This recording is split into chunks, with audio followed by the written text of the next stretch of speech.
Olá, seja bem-vindo a mais um episódio Fazer Acontecer do programa Tailor Made.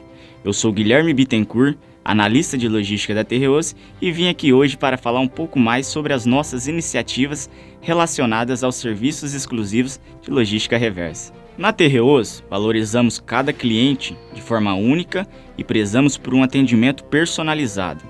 Além da preocupação com o nível de serviço, somos comprometidos com a segurança do alimento, bem como o desenvolvimento sustentável e ambiental do nosso parque de Big Bags e Slings na companhia. Trabalhamos com responsabilidade, cumprindo todas as normas e boas práticas de mercado. Mesmo no cenário competitivo atual, estamos sempre em busca de parceiros profissionais com operações eficientes, processos ágeis, controles, rastreabilidade e etapas claramente definidas, trazendo segurança para todo o ciclo reverso das nossas embalagens reutilizáveis.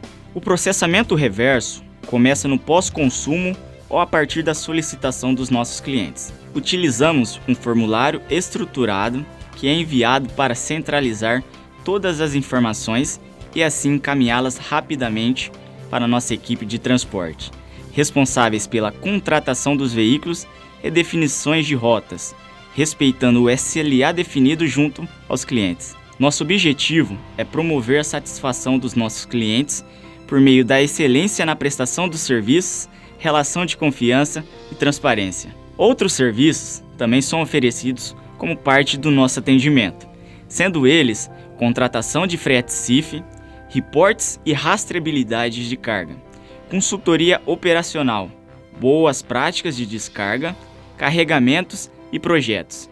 Essas soluções e serviços são diferenciais da Terreos, agregando valor ao negócio e aos nossos clientes, e estabelecendo uma relação ganha-ganha entre as partes. Constantemente, teremos um novo episódio no ar que será compartilhado através de nossa equipe de vendas, no YouTube e no site da Terreos.